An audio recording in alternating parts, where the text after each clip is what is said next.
赵大哥，宋大哥怎么还没来？宋大哥还说要给我们讲故事呢。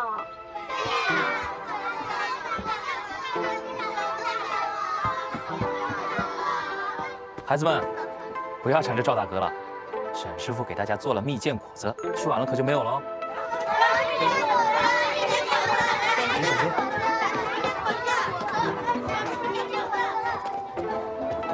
何先生，谢谢你啊。莫儿，你怎么来了？我估摸着你就在这儿，我来看看你。莫兄，这位是？哦，这位是我嫂子，这位是安监的何先生。那我先去看孩子们了。嗯。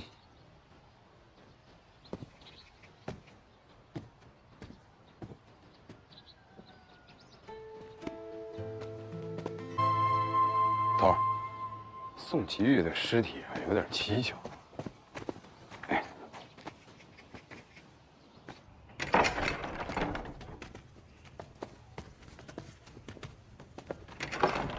陆学士，大哥，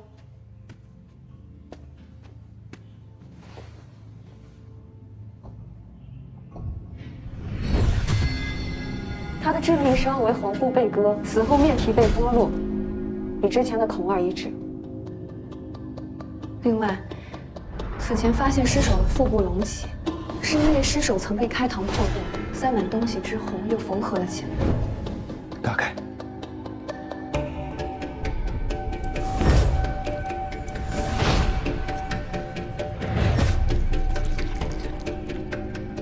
书，里面都是书，《诗经》。下面还有，继续拿。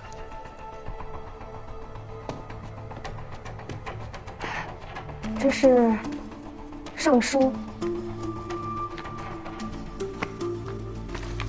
《礼记》。五经。现场发现一本《道德经》，肚子里有5经，最爱想说的话有点多呀。除了想说话，剩下的就是泄愤。这怎么越泄越狠呢？到宋祁煜这儿，除了一刀割喉、剥去面皮，还加上开膛破肚，这不是泄愤，这是凌辱啊！孔二和宋祁煜都是荆轲学子，为何凶手单单只是凌辱了宋祁煜的尸首？除了泄愤，还想告诉我们什么呢？这个就很明显了，团伙作案，一个负责冷静杀人，一个负责虐待尸体。啊？啊？为什么要在肚子里放书进去呢？宋祁煜是学子，今年应考，会不会是说他腹中有诗书，学富五车？那又为什么要把脸皮割掉，把《道德经》盖在脸上？暗讽他德行不够。肚子里有书是学富五车，脸上盖《道德经》是没有德行。你这结论得出来的有点草率啊！我总觉得这宋祁煜向我们隐藏了什么。你弟跟他是挚友，昨儿个又是案发现场的第一人证，你不妨跟他聊聊。我这个弟弟呢，平日不爱与人交流，我跟他都说不上几句话。但我娘子还行，能跟他聊几句心里话。那文月有没有说他最近跟他聊过什么？这我不清楚，可能说了吧。你跟文月怎么了？没什么，闹矛盾？一点吧。你跟文月不会闹和离了吧？我跟他不可能闹和离。最近确实我们之间有点矛盾，我正在缓和呢。怎么缓和的？我自有我的方法。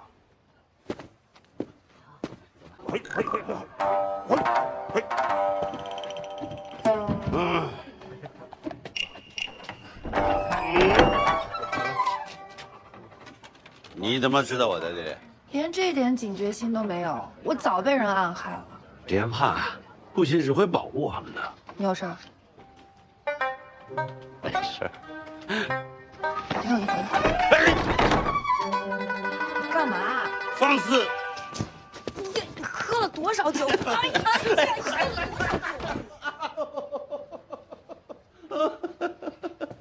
哎，老顾说的没错呀，你就是草原上的一匹骏马，逐日追风，英姿飒爽，而我就是一只小小的土拨鼠，只会猫在洞里安居乐业，囤粮过冬。15年前，你一脚踏入了我的世界。跨安，跨墨草，跨金秤。我就让你委屈了15年。你说这些干嘛？你啊，你要是想回到你的世界，我理解。但是你想一想，墨已经被牵扯进来了。你知道，我这个弟弟，他从小就把你当成自己的亲生姐姐，什么心里话都跟你说。我知道，你不会对他撒手不管的，是吗？那我也告诉你，文渊，同样，我也不会对我们的15年望而却步，你信不信？啊？我不准你离开我！你嚷嚷什么废话？让街坊邻居笑话。我不准！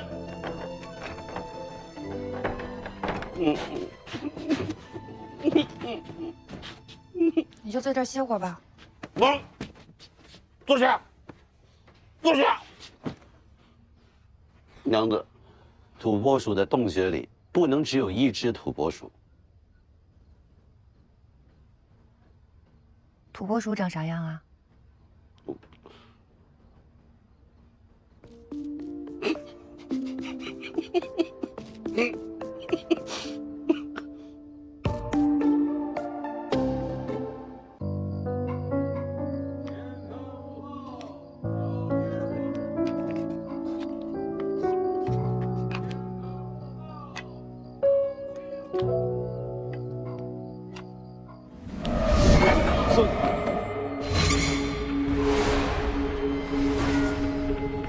莫要忘了为师教你的。寒窗10载，我也抵不过万贯家财。我待人气好，我说人邪货，我的那些凌云壮志，到头来都写了别人的名字。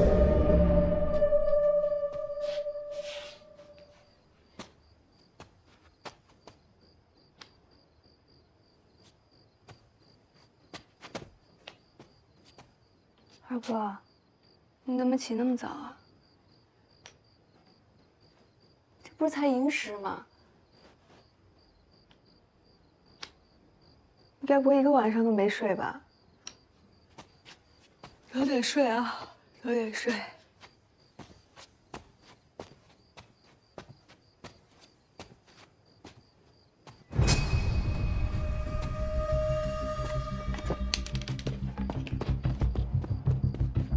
你干嘛去啊？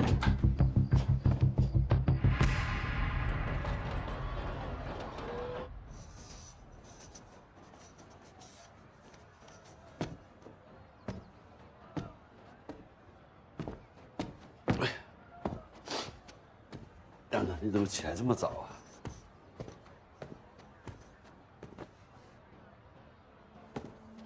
你怎么了？还是一脸愁容？也难怪，家里最近发生了不少事情，确实让人劳神了。之前跟你吵架，是想赶快把你们从这件事里撇出去。话说重了，心里还挺难过的。我明白，你这么做是为了保护这个家。赵不忧，我是真的很害怕。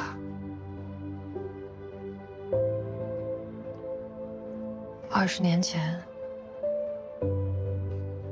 我的家人就死在我面前。我本名叫苏月，我爹是太湖船长的大公。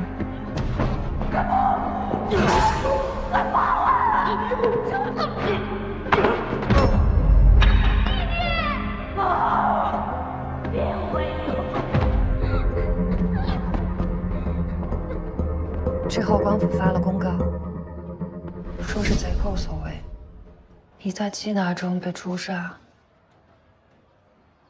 后来的事情你就知道了，我成了流民，四处流浪，最后沦为了水贼。我没事儿，这么多年过去了，该流的眼泪早就流干了。我只是担心咱们现在的这个家。我希望咱们一家5口平平安安的。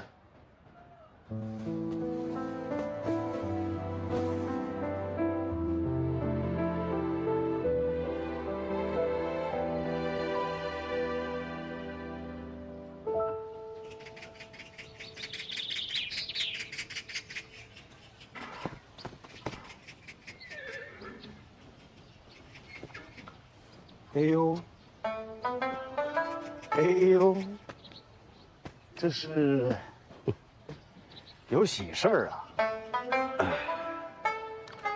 回家了，回家住了。私事儿啊，无可奉告。哦，你们俩好了，就什么都好了。我已命人调阅所有刺配逃逸重犯的档案，还真找到一个人。这个人曾经用薄如蝉翼的小刀伤过人。下狱之后，记载显示他性情古怪。这人叫什么呀？单16，黔州人。小的时候父母双亡，常年被人欺负。长大以后，多次因为性情偏激，出手伤人。啊，发配崖州的路上跑了。跑了？没人知道下落？不知所踪。那这样说，单16很有可能就是凶手，很有可能。啊！等会儿，太学，太学怎么了？太学那边出了命案了。什么情况？刘正，你弟弟是唯一的嫌犯。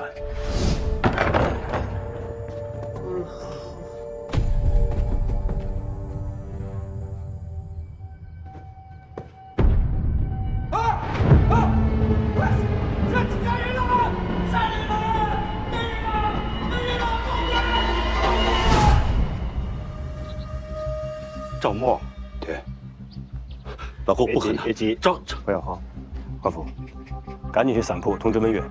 好。老公要慌，不可能，我现在跟我一起去太学。好，好，好，我去。这写的什么呀？无忌东施妻子，你别想跑，你跑也跑不掉。别想跑！别报的官，快点！这他啥人？我晨起的时候一开门就看见他把曾时任的身体摆成一个跪坐的姿势。如果不是他杀的人，谁会摆弄一个身体？你看他满身都是血，这肯定是杀人的时候沾上的。行了，他是不是凶手，开封府自有断定。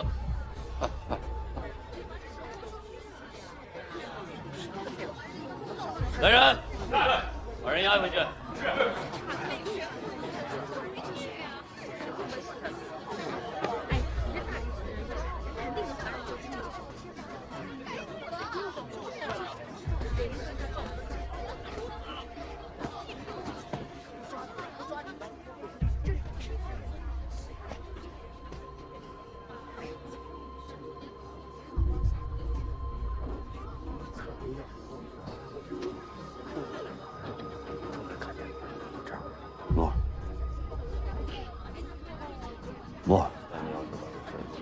我不是大哥。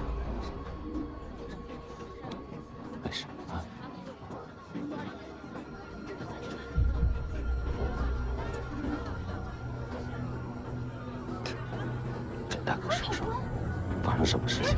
不可能吧？是鬼口官！鬼口官呢？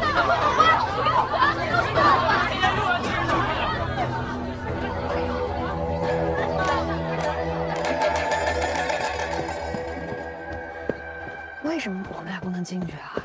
啊？别进去。莫跟两个案子有关，开封府也是循吏文化，两老不难做。这点面子都没有。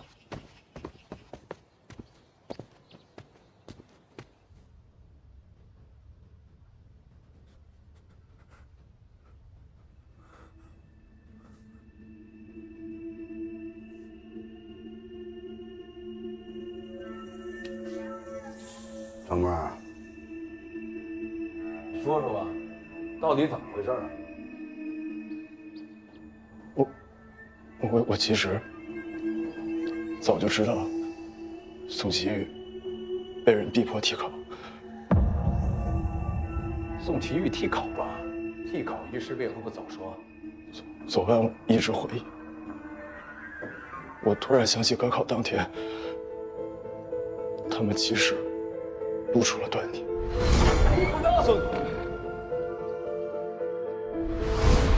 那句不可能，一定是在拒绝他们逼他替考。可后来不知道为什么，宋生居然同意了。再后来，有些话想请教张学长，所谓文官清流，真的是一潭清水吗？真的不会藏污纳垢、颠倒黑白吗？我觉得宋祁煜对张学正的态度是错的。我想去太学找张学正询问对质，可是我到了太学门口，我就看到张学正。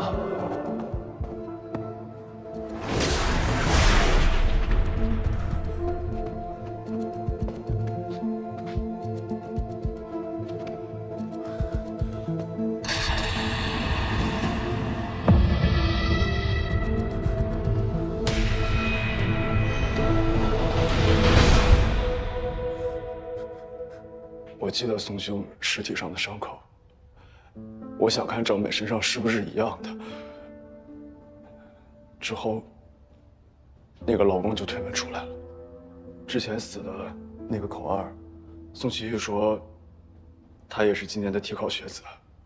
宋祁煜遭遇不测之后，我便一直怀疑，这几个案子都是因替考而起的。你早就知道替考，你为什么不报官呢？替考又不是今年才有，开封府从来没有查问过，跟你们说有用吗？我们那是我们不知道。好，那桃花洞几款，那个活活被打死的驴夫，我亲自来报的官，你不是也照样不管？张默儿啊，你要这么说，我就心寒了啊。我抓没抓那些人？你看没看见我抓没抓那些人？我抓了吧？你说他们打死人了，你要是他收买人证，你为什么不去查问？坐下！你们就是不作为，你就是不作为！你给我坐下！你们就是不作为！坐下，听见了吗？哎，刘波，就是你们不作为！赵表，你在开封府白混了你，怎么了嘛？嫂子，我该说的都说了，就是他们不作为，就是他们的问题。说话注意啊！莫，冷静下来。顾先生，如果之前也有考生替考的话，有没有可能这些考生已经被灭口了？顾巡使，即便是东京城，也多的是藏污纳垢的地方，并非所有的失踪案、无名尸案都会报到这官府里来。让您的人去找挖坟掘墓的，或者是做盗尸贩尸勾当的伢子，或许会有线索。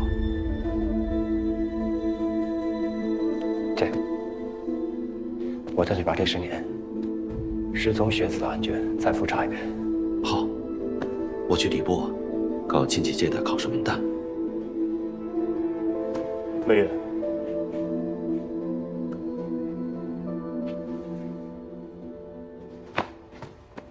莫儿，大哥定给你查个水落石出，等我。听见了？温娘子，你刚才说查谁？挖坟掘墓的，盗尸贩尸的，走了吗？啊？哎，不是我还没。慢走啊！来让一让，让一让。哇，换下的衣服收好，别乱丢。嫂子先送你回家休息。查案的事情有你大哥呢，你也别着急，也不急于这一时。嫂子，那日你和大哥到底因为什么事情去找宋启玉？没传案的凶手死了，我跟你大哥顾巡视一直在追查凶手。那日我跟你大哥追凶，追到大罗马店的后巷，就跟丢了。但是我在那儿看见了小宋，他进了那儿的一个院子。嫂子，你说在哪里看见他的？大罗马店的后巷啊。怎么了吗？没事，我忽然想到要去个地方，嫂子你先回去吧。不行，你现在这样，你自己去哪儿，嫂子都不能放心啊。嫂子，你去，嫂子就远远的跟着你，行吗？行，去吧。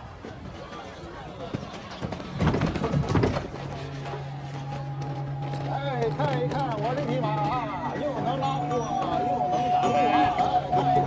路啊！打开门了啊！路过不要错过啊！哎呀，吃饱了，吃饱了就走了。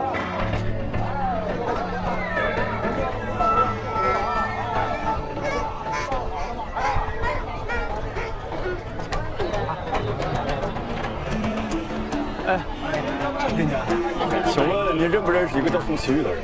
不认识，不认识。你到那边说，我看看。哎，姐姐，脖子还挺形状的，便宜不了了。哎，丁姐，请问您见没见过一个叫宋启玉的人？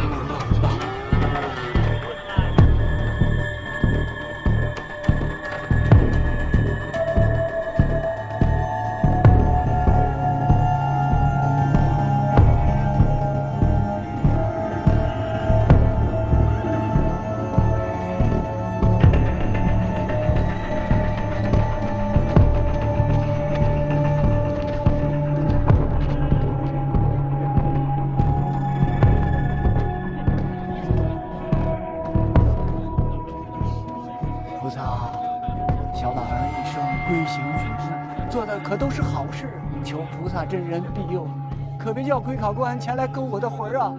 老丁啊，我给你烧纸了。谁呀？老伯，我想跟你打听一个人，年龄跟我差不多，是个白面书生，他姓宋。我可没见过什么书生啊，不知道你快出去，走，快走！老人家莫惊，是我家小叔不懂礼数，叨扰之处，我代他赔罪。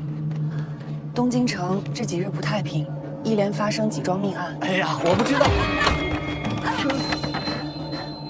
老人家，我相公得开封府左军巡使青睐，共同查办此案。若您知情，愿意告知，我敢保您得官爷庇护。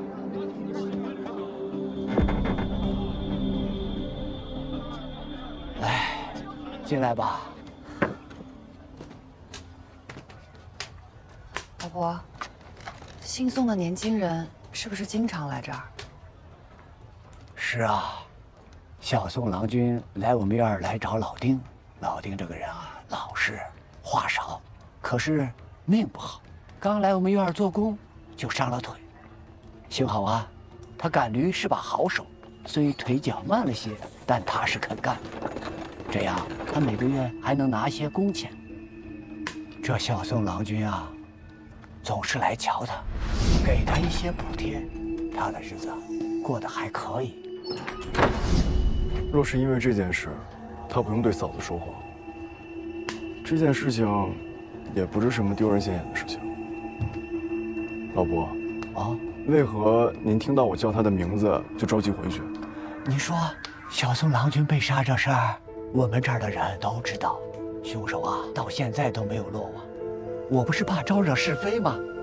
还有啊，他们相识之事，老丁啊一直对外隐瞒，他不想让人知道。看你这忙前忙后的，还以为跟他是老相识呢。我与郎君不熟的。他们相识之事，为何要隐瞒啊？据说老丁是小宋郎君家的旧仆，说是做错了什么事儿，被家主赶出去了。再说了，这是他们的私事，我不好打听啊。可这两人偏偏又死在同一天。老丁那天要是不去桃花洞，恐怕不会出什么意外。这好好的人说没就没了，可怜呐。老伯，老丁是何时来的东京城？宋祁煜又是从何时来看他的？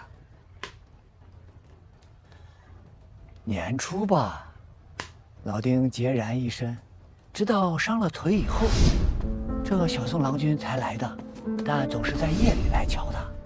说到底啊，还是自小看大的老仆，能看出来，两个人关系情同父子。陈伯，哎，该上工了。好，好，好，你们先坐啊，我去就回来。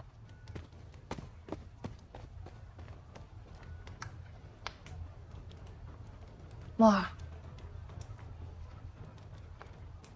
嫂子，哎，我还有一些事情没有想明白，我必须得弄清楚。我想回家了。好。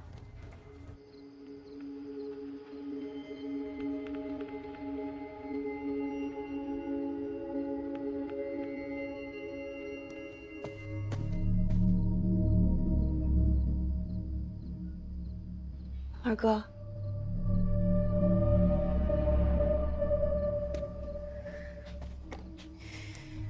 张学正死于割喉，从喉管上涌的血沫会引起窒息。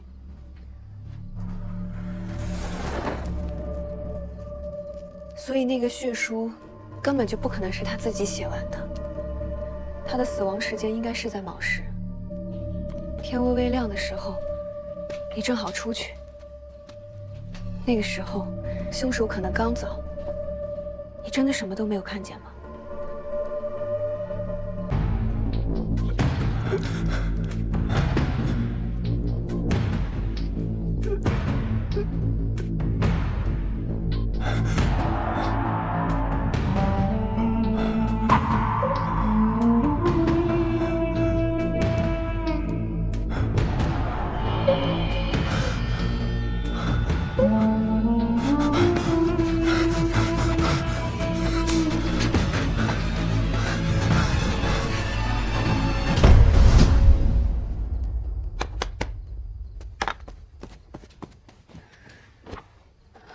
对不起啊，我不应该问。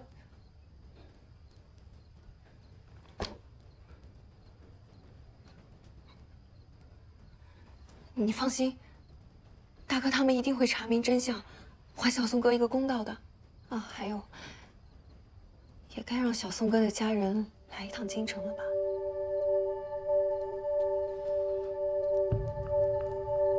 家人，小宋哥的尸首。总该送还故乡，好好安葬吧。你如果觉得为难的话，托同乡世子捎封信也行。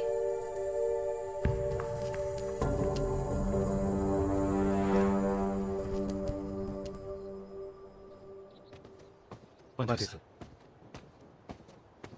我们头从昨天一直在录失踪考生的名单。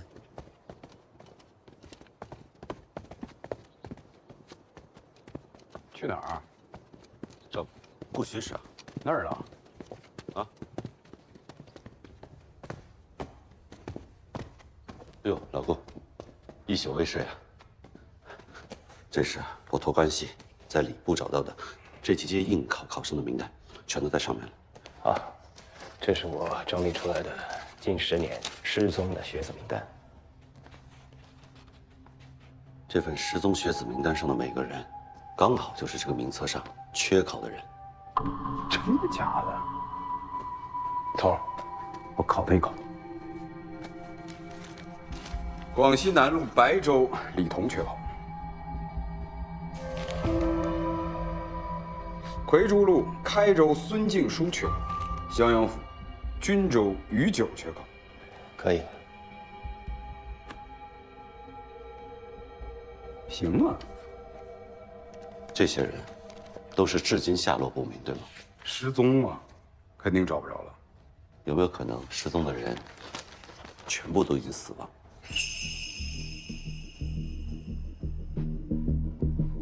头儿，我审了一些盗尸的犯，从他们嘴里得出，最近10年确实有一些无名尸，均为年轻男子，死亡时间呢都是在每3年的科考之后。这些尸体都是一刀毙命，面部缺失。这也是从礼部借出来的每届的重磅考生的名单，里面有一个共通之处：最近几届重磅的考生，必定有一个家族有2到3名世子能考上。邹家，哈，这个我都认识啊。这个酒囊饭袋，天天泡酒缸里，他这文采还不如我呢。还有这个邹参星，这败家子儿，摆流水席。这个邹俊瑞，这是我同道中人。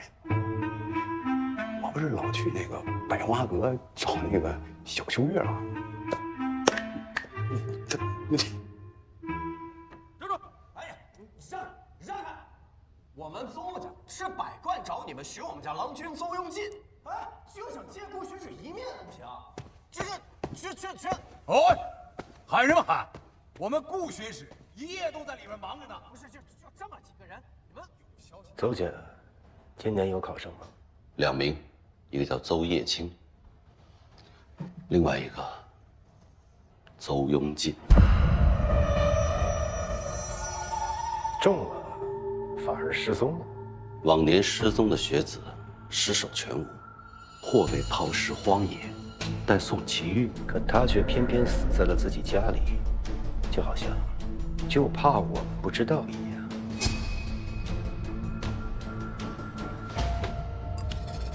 你当年的案卷被人调阅了，他们知道了你的底细。是你杀了宋祁煜吗？孔二的尸体暴露早了，让他发现了端倪，金蝉脱壳。好计策。不明白。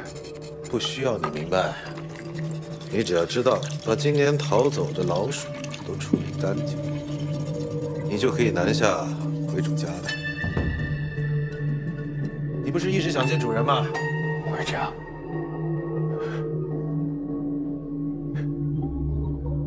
回家。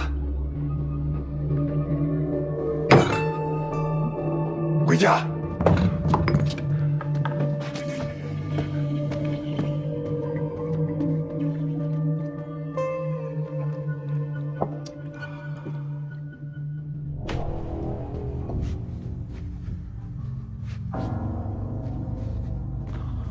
你们俩快点！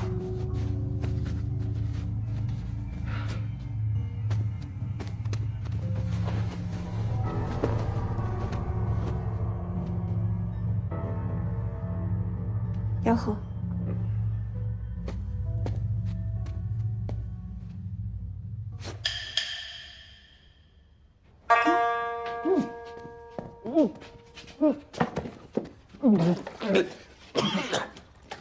姚和，你呀，啥也不是。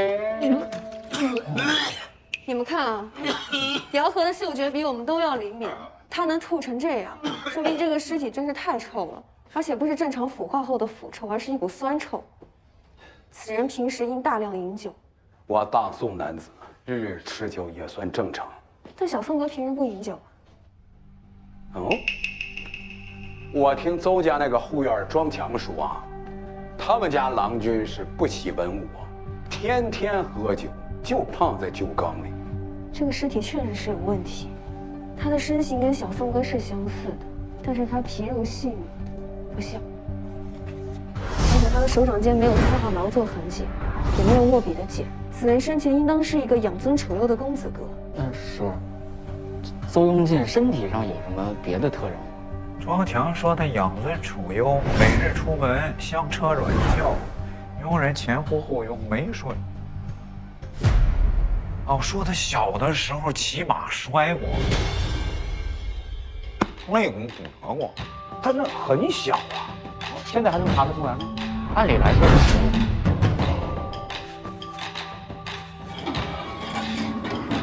把它撑着，包裹吧。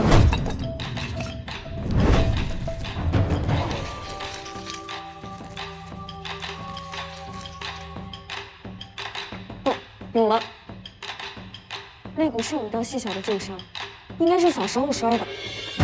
那所以这个人不是小松哥的尸体，而是继承宝。哎，你慢点！大哥，那尸身是邹永进的，小松哥没有死。如果死者是邹永进的话，那到底是谁杀了他？狄仁杰，外面有人找你，一个女的。明府，明府，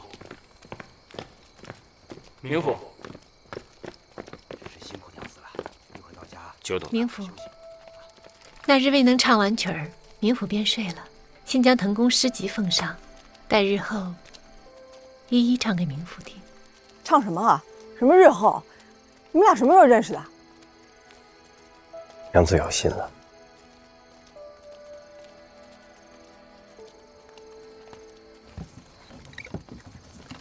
狄仁杰，他到底谁啊？我怎么从来没听你提过？备马，是去锦腾宫。我也去。我去。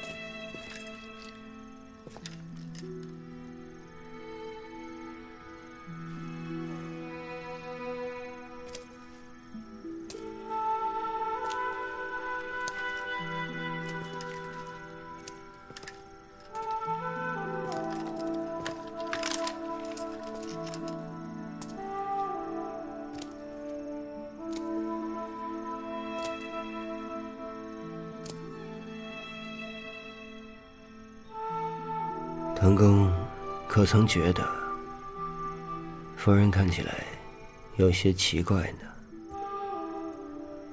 她额前的头发被剪短了。这是谁？是谁？不是我。我知道。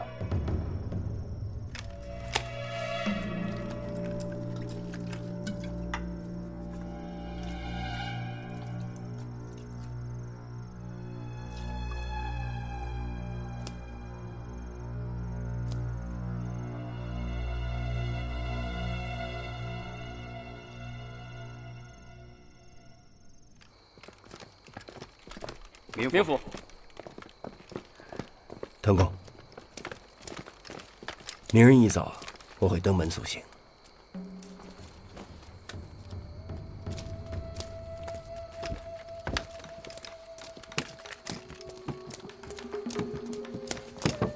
马荣，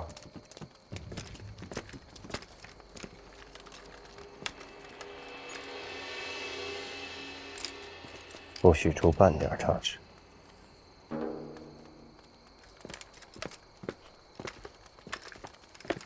华云跟你说什么？哎，华英啊，我是你大兄弟，你瞒着我？什么事儿你还瞒着我啊？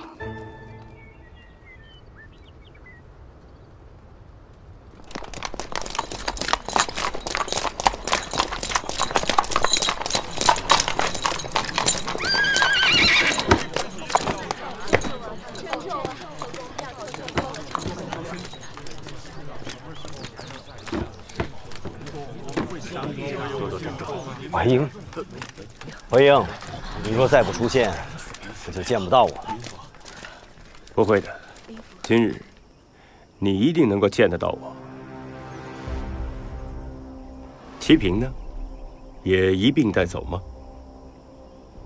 那部香之物带走有何用？临走前一把火烧了就好。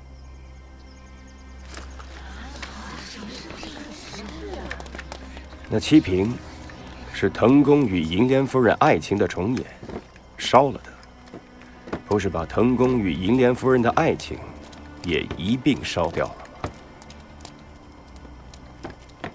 你这些话有些刺耳。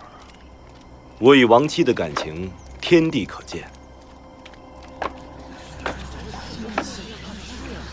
岂是一把火就能够烧掉的？别着急，容我将七瓶恢复原样，全当是送作腾公的离别赠礼吧。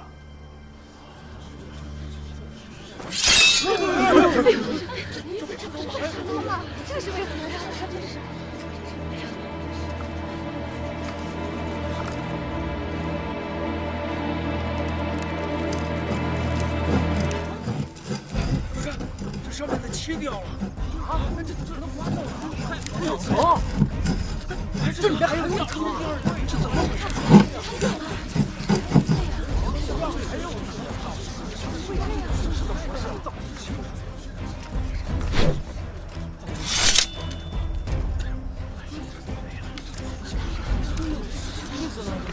那杀漆图便是由特殊颜料绘制，一遇热水便会显现。我将那特殊颜料刮去，原来的画面便会显露出来。那日，你将一碗热汤药泼于其上，便制造出了一幅触目惊心的杀漆图。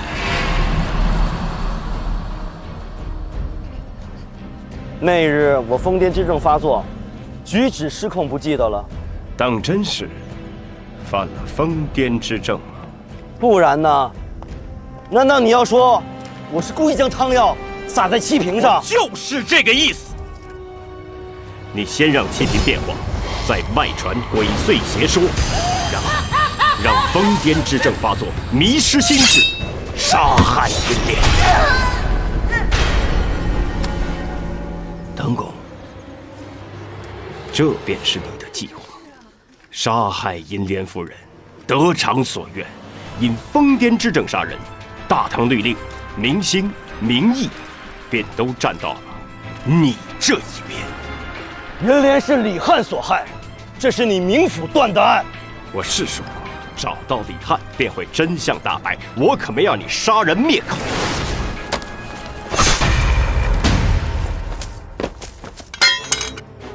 若真是那李翰因报仇杀人，又何须大费周章让七瓶变化？我为何要杀银莲？我曾问过你，这七瓶是何人所做？无名画师而已，何必再问？非是画师无名，而是你不想告知我画师的名姓吧？图上画的可是银莲夫人。徐凯，你怎么来了？来，这里有点乱。没事，挺好的。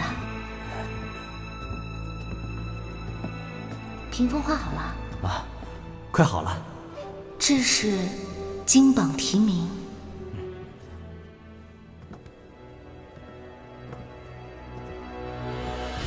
这画的好像是个故事。这个是我们的故事。这屏风有名字吗？就叫四七瓶吧。那七瓶中的女子也是她，只是这男子可不是你，而是画师徐凯。照你这么说，与银莲厮守半生的该是这个徐凯，然呢？你杀了他！七刀，银莲府身中也是七刀。巧合吗？不然，只是我一直也没有参透，直到我在青楼包房外的墙壁上发现了你用指甲刻下的7道划痕。你跟踪徐凯和银莲夫人私会，一共7次了，一次1刀。好好看看我的指甲，有什么抓痕？没有。指甲已经又长出来了。可那日我在为你诊脉之时，确实看见了指甲的磨损。只可惜那个时候，我没有怀疑你说的。你住口！没有证据就不要妄言。狄仁杰，你构陷我唐凯无妨，若要污蔑银莲与他人通奸，我定不饶你！我一直百思不得解，我不明白，一个男人如何能够忍受如此屈辱。直到我在银莲夫人的房中，发现了你的诗作。旧山虽在不关身，且想长安过暮春。一树梨花一溪月，不知今夜属何人？你说你在为夫人修改诗作。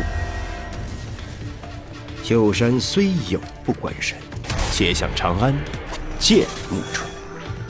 你把你的印记强加在了夫人的诗作上，企图占为己有。只可惜呀，你耗尽了心思，却越改越不如原作了。狄仁杰，你个明经科出身的末流读书人，也配评价我的诗作？狄某确实没有诗才，可也不是一个沽名钓誉之徒。有人曾对我说过，男情女爱不过是相聚时浓，相思时烈，离别生愁绪，痴情生猜疑，多情惹记恨。这些情愫，在滕公的诗中淋漓尽致，其媚然缠绵，比之女子还要入木三分。可现在想来，不是滕公心思比女子细腻，而是这些诗作本就是女人所写。若非如此，滕公怎么会明知道旧情人与银莲夫人私会，却还能强自忍耐？只因你比其他人都更需要银莲夫人的诗稿。徐凯，就叫四七品吧。这画的好像是个故事，是我们的故事啊。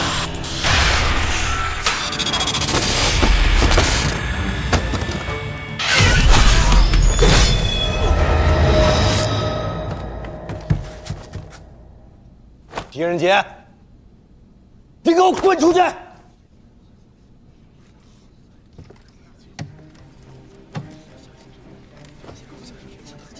还记得你说过，那马鞭自军中之后便再未用过。这马鞭是我当年所用，去之后我一直把它带在身边，也算是纪念我数年戎马。那鞭梢上的新鲜血迹，又作何解释？敢把你的后背亮出来给大家看看吧。指甲可以再长，鞭痕却是留下就留下了。你每日以马鞭自吃，想要降服心魔，可终究你还是忍不了了。你先杀徐凯，然后再假以疯癫之症杀害银莲。你说我的疯癫之症是装的？在你的书房之中，我们发现了比曼子。比曼子少量服用，可使人呈现疯癫症之状。为了杀害银莲，你不惜一连服用10余日，坐实了你的疯癫之症。我若真要杀妻，何须如此？一开始，你确实不想手染鲜血，所以你行贿私事，赎出了李翰。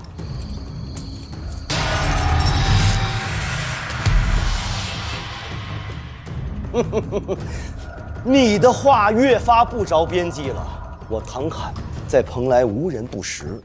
若是去采石场赎人，那司事定能认出我来。你把司事叫来，我与他当面对质。我什么时候提过采石场？对呀，这是没说过。你怎么知道那李汉在采石场服役？此事不难推断。你把司事叫过来，我与他当面对质就好。不必对质了。去采石场赎人的确实不是你，而是赖二娘子，银莲夫人的阿紫。她为何要这么做？这事你应该问他，不该来问我。个中缘由你清清楚楚。银莲夫人每以回府探望二娘子的名头外出，此事管家可以作证。夫人与二娘子一直有来往吗？这倒没有。听说姐妹二人从前积怨颇深啊，也是近段时间才再有来往的。你若早知二人交恶，那么银莲夫人便是在撒谎了。你明知道赖二娘子深爱徐凯，而徐凯麻风病愈后又与银莲再续前缘，你利用了其恨心起，让他赎出李汉。若不是李汉这只拦路虎，你就成功了。他知道你杀了徐凯之后，必生杀妻之意，只能一次次的潜入府中，意图保护银莲。你知道他不敢报官，便顺理成章地利用他，成功地转移了我的注意力。你是个薄情寡义之人，自然想不到李汉因银莲而蒙冤入狱，却至死深爱银莲。这断发便是凭证。这样的一个人，万万不可能生出杀心。好一段爱恨纠葛的故事，感人肺腑啊！狄仁杰，你言之凿凿，是有将我治罪的证据了吗？我没有证据。李汉和徐凯皆已身亡。只凭着在你府中找到的笔蔓子，不足以给你定罪。狄明府，我诚恳在诗坛的盛名，岂是你几句风言风语就能动摇分毫的？你如此构陷于我，现在你该考虑考虑你的后果了。想你也曾是凭借真才实学叱咤诗坛，怎会沦落至此？接连3人因你丧命，你心何安？一派胡言！来人，给我进去看！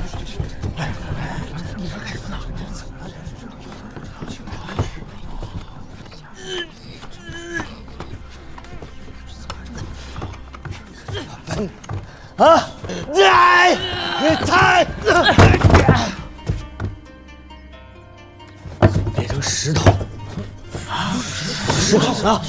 我的石稿呢？在这儿呢。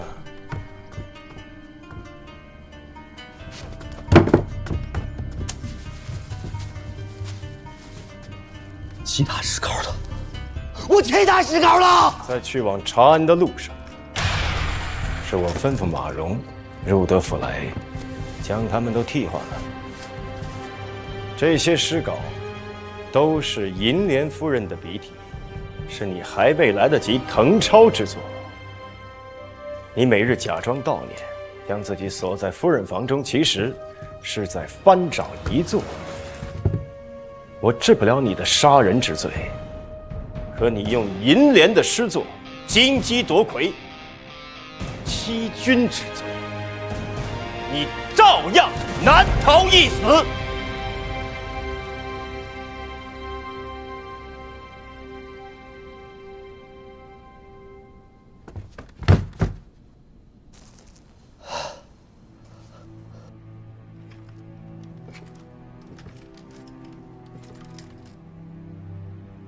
成公，我今日不抓你，你走吧。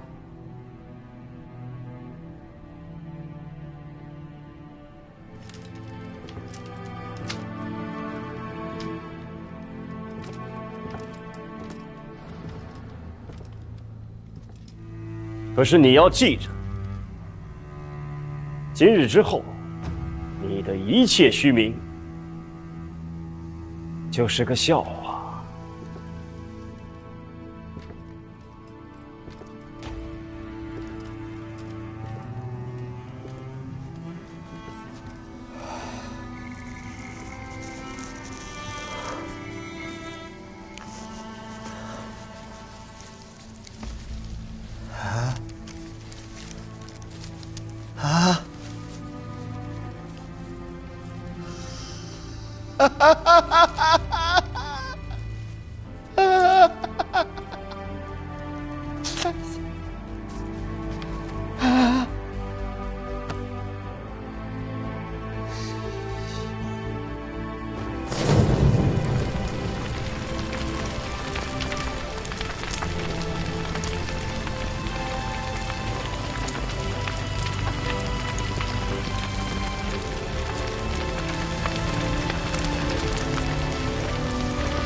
我在蓬莱长事已久，多有违背律令的地方。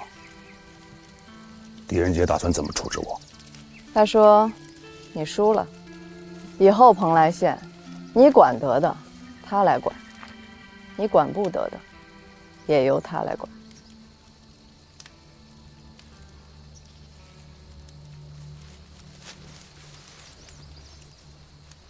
这雨终于停了，可不是吗？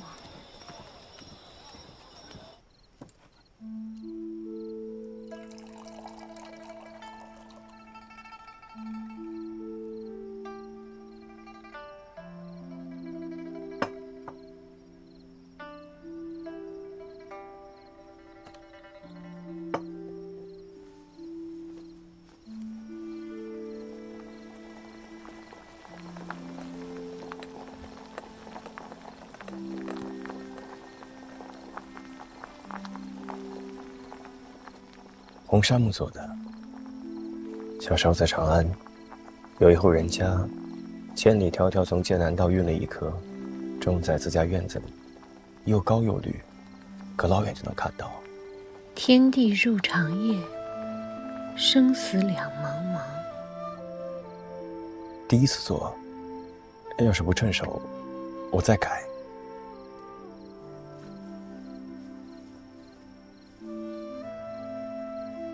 做得很好，不必改了。谢过冥府。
要说什么？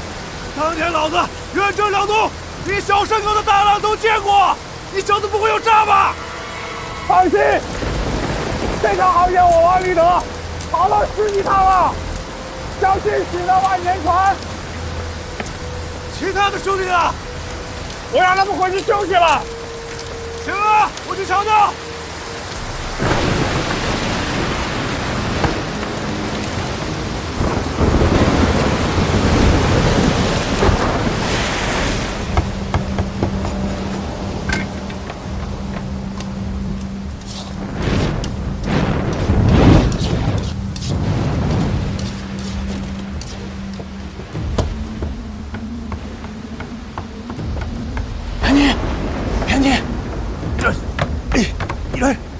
들어가 숨어 있으라고 했잖아.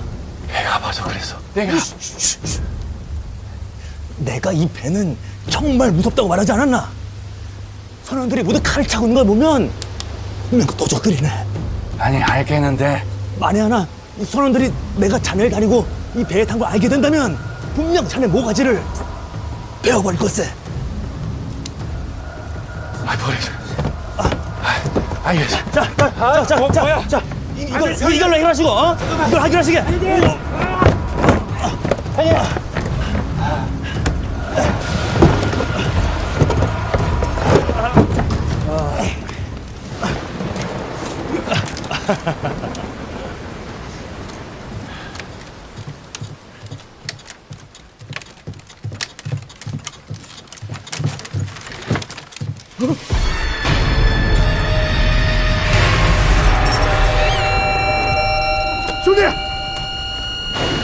兄弟，醒醒！兄弟，王立德，公道相言，本必大风势。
意思是，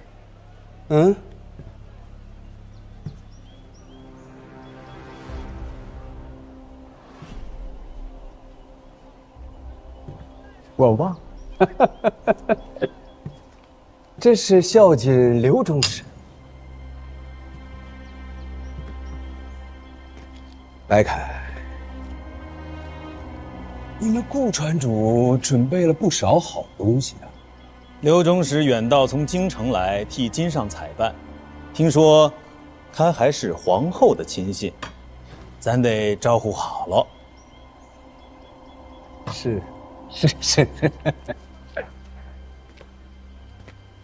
但是你们平时对本官吝啬的很嘛，拿一些毛皮人参就把我给打发了。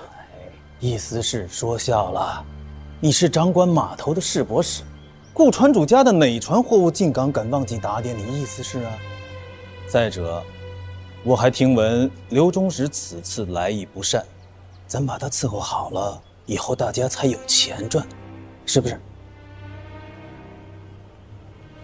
也是，也是。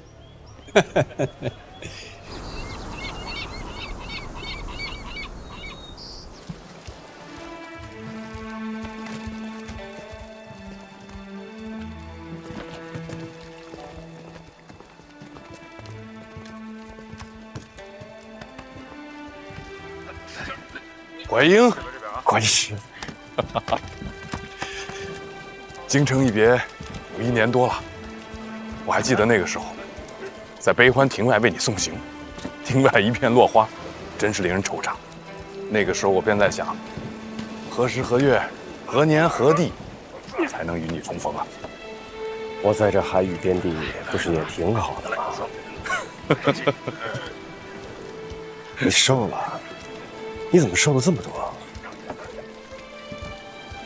皇后当朝，很多官员不是被降职，就是被废除，我也不例外。不听。说刑部有人陪着刘忠史来蓬莱，我当时就想，这要是你该多好，居然是我。本来想的，陪刘忠史赴完晚宴再来找你，怎么在这里就碰到你了？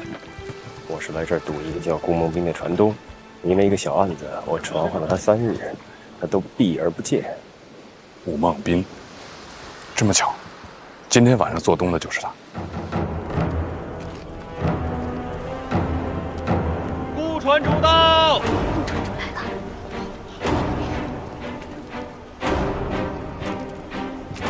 大兄，你看那边，这顾家的阵仗也太大了。他是蓬莱最大的船主，这港口进进出出上百条船都是他的，他的船能开到倭国跟百济国呢。你们几个进去收拾一下。快！下属。意思是，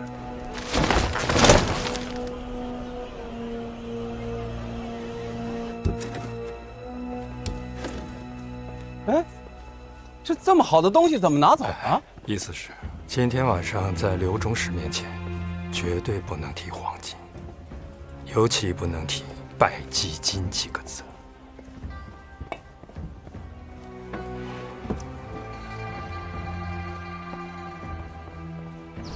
他们往帐篷里运什么呢？看不见呀。肯定是什么宝贝。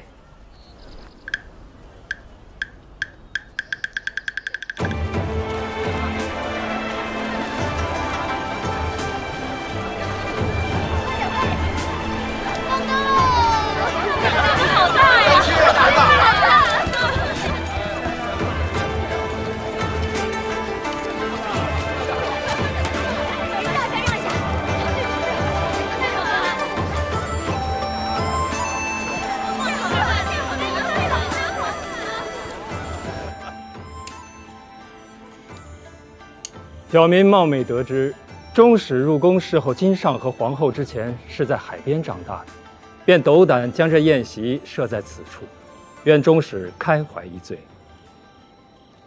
听说顾船主心思缜密，看来本官的底细早已被你摸得一清二楚啊。小民不敢。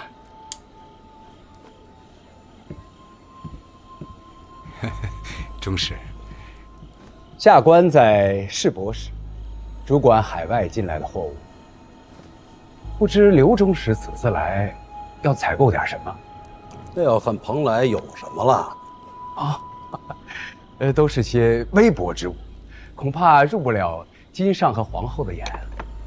下官请刘忠史先过目。我是个粗人，平生呢只好2样物事，一呢是听个曲儿，2是黄金。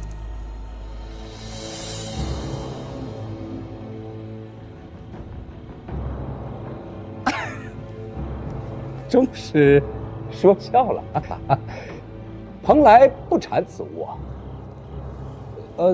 但是歌妓顾船主已经为您准备好，就在外面，就在外面。啊，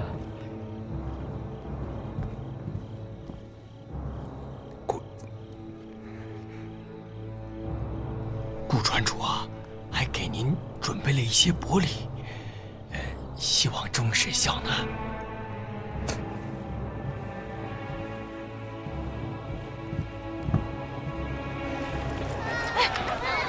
慢点，慢点。等等，什么人啊？不长眼啊！狄明府不认得。小的有眼无珠，请明府恕罪。明府，之前就是这个叫白凯的衙人，我找顾船主，他从中百般阻挠。哎，一定是误会，小的怎敢？都站好了啊！别起了，别起了。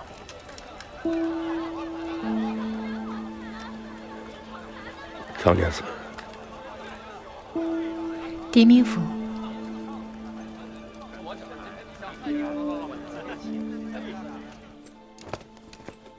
并刘中使，蓬莱县令狄仁杰求见。这是师伯使给刘中使的接风宴，让他来作何？听说这狄仁杰和侯府郎是旧相识啊。韦中使，在下与狄仁杰确实有同窗之谊。我还听说，连皇后都对他颇为赏识啊。是，不过在下看来，他生性好动，在京城赠贤不闻暗读，奉皇后之命，在蓬莱施展权巧。请狄明府。是。有请狄明府。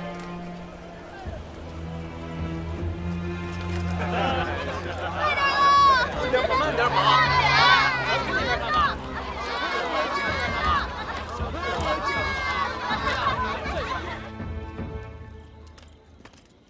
下官狄仁杰见过刘中使。侯府郎，意思是？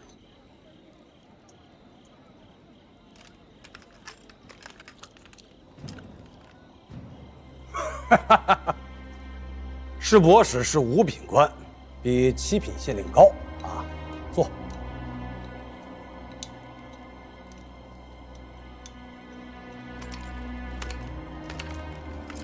听说狄明府生性好动，这黑夜前来，不是为了蹭口酒吧？刘中使自京城来，下官有事远迎，以示失礼。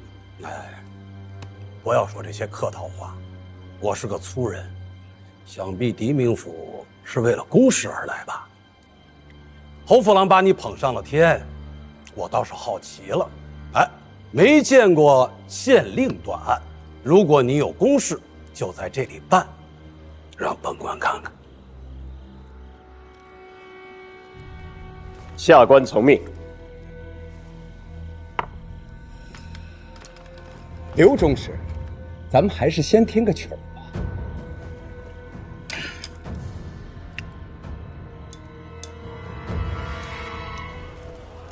祭乐入。有劳曹娘子。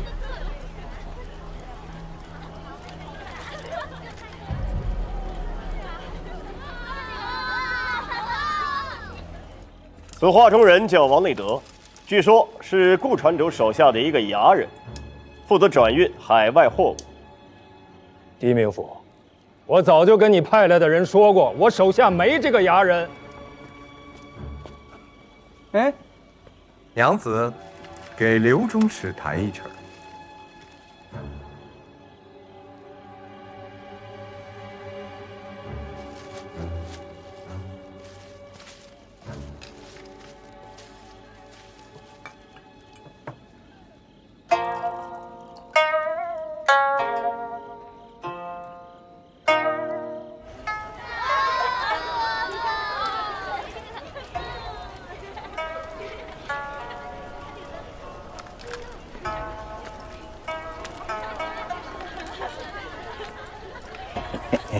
娘子怀里这面鼓，倒是很特别嘛，我还从来没有见过。在下乔泰，请问娘子怎么称呼啊？我叫玉素。听口音， 저는 백제국 사람이에요. 哦，开爷莫管闲事。我跟玉素娘子说话，与你何干？不巧，今晚这里的歌妓我们全包了。有钱了不起啊！我干。你跟班的了不起啊！你给我等着！数日前，衙门公差接到举报，说有间租铺逾期没有交租。经查，便是此画中人于数月前出海，原定上月返回，却迟迟未归。于是，本官便差人去找顾船主核实。拖欠租金，区区几个小钱，何必要惊动顾大船主啊？中士所言极是，只是查出的货物非同小可，是陌刀。